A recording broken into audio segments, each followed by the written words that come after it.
It's always humbling to be in Eretz Yisrael and to be in the presence of those who I'm so jealous of,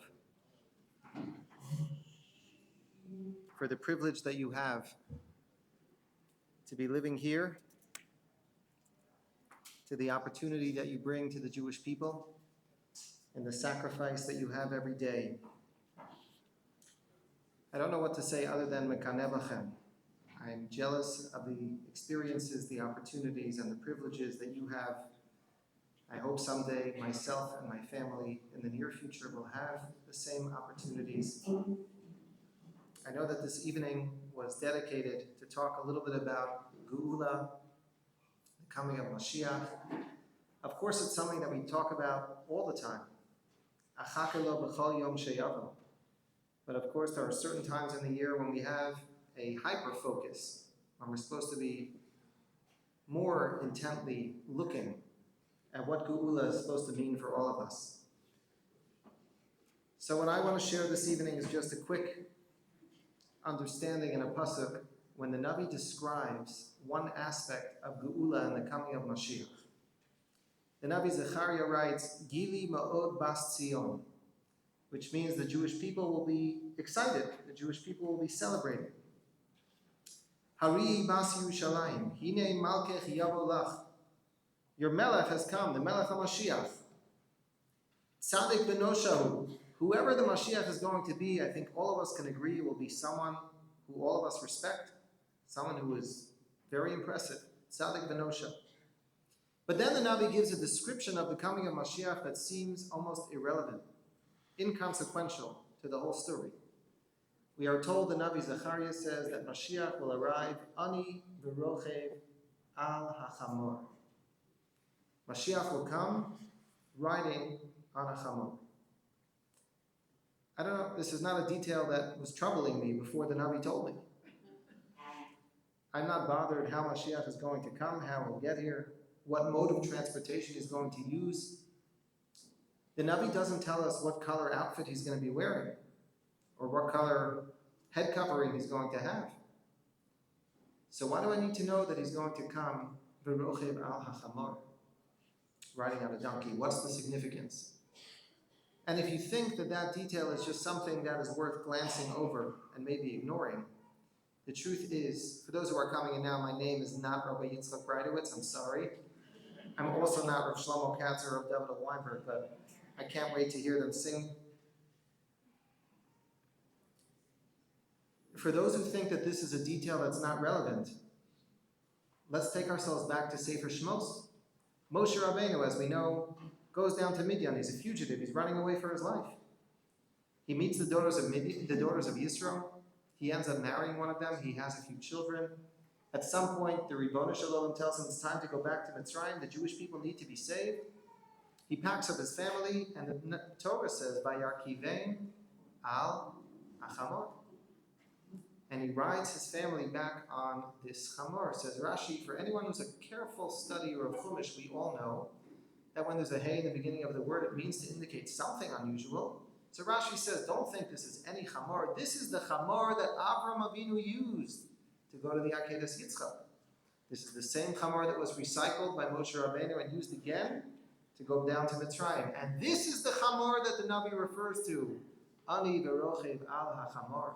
This is the animal that Melech HaMashiach is going to ride. Now I ask you, let's be realist for a moment. How old is this chamor at the time that Mashiach comes? And if you go based on the Pirkei de Rabbi Lezer, who writes that the chamor actually was created in Sheishis Yimei Bereishis, Ben Hashmashos, it's a pretty old chamor. How long can an animal last?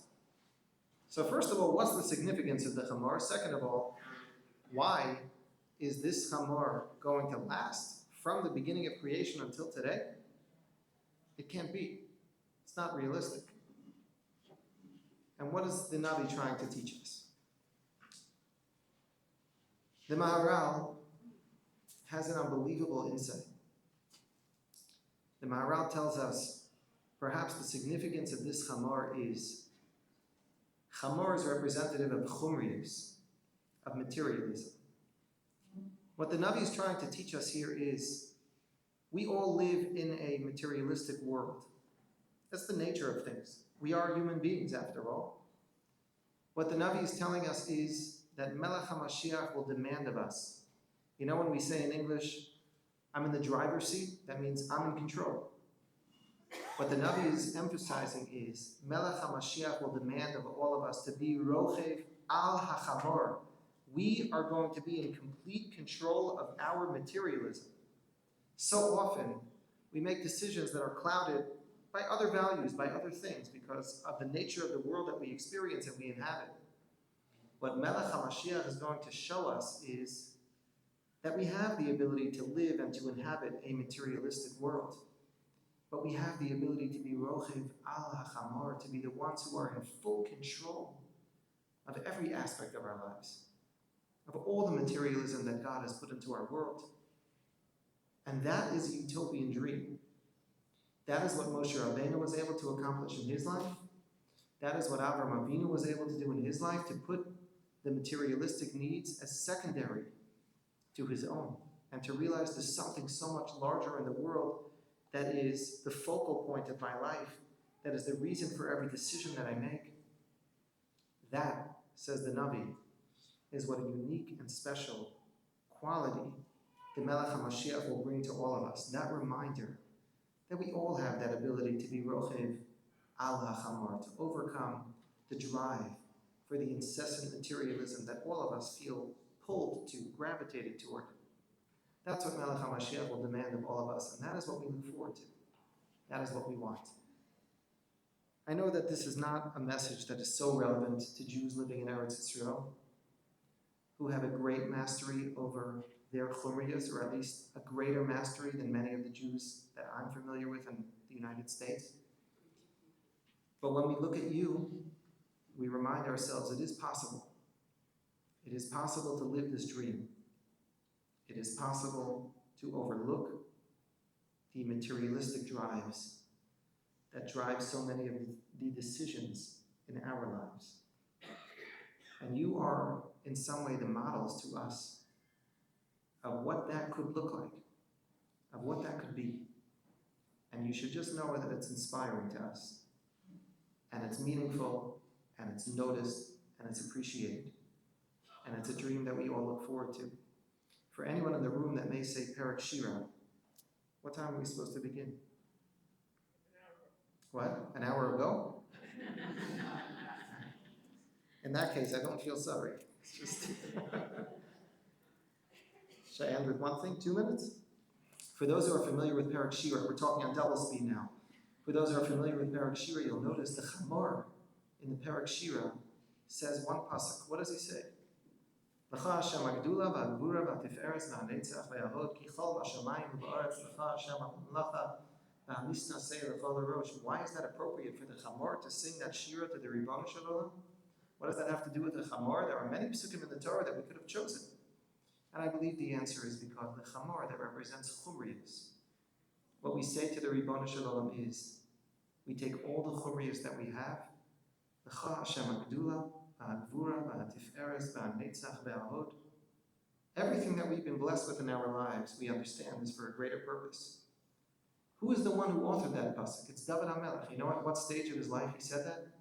After he spent his entire life planning to build the Beis HaMikdash, doing everything to have the Beis HaMikdash built under his watch, under his auspices. And all of a sudden, in the last moment, HaKadosh Baruch Hu comes and he tells him, I know how much you have tried, I appreciate all of your efforts, but I want you to know, Lo tivna bayis l'shmi, dam l'rov shafachta. You are not going to be the one who's going to build the Beis HaMikdash. Can you imagine what a devastating feeling that was for David HaMelech? And you tell me I murdered people? Who did David HaMelech kill? He murdered the enemies of the Jewish people. He was out in Mechemes Mitzvah, and I'm disqualified from building the Beis HaMikdash because I defended your land and your people? It's not David HaMelech's response. What does he respond? L'cha Hashem ha'gdula v'ha'gvura v'ha'tiferes v'ha'netzach v'ha'yahod. It's not about me. Everything in my life was only for you anyway. I was doing all of this lichvodcha, for your honor, for your glory. You think I'm upset? You think I only wanted to build the Beis HaMikdash because I wanted a plaque that says this was founded by David HaMelech? I laid the cornerstone? That wasn't the point. I did it for you. The Chamor representing Chumrius, reminds all of us of that comment of David HaMelech.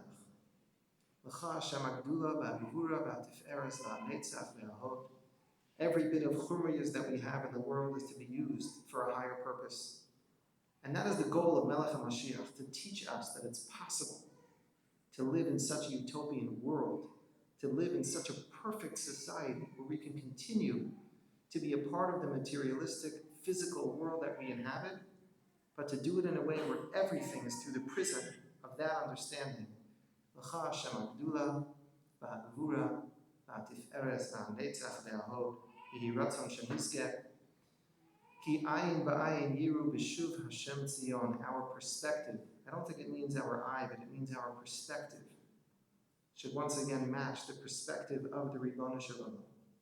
B'shuv Hashem tzion, when He will come back and reveal Himself to us, we will once again have the opportunity to regain perspective and to understand that all of the different facets and aspects of our lives are all here for one purpose, and that is to help us in the service of HaKadosh Baruch Hu Himself. Yiratzon shenizkeh b'mehera b'yameinu, amen ve'amen.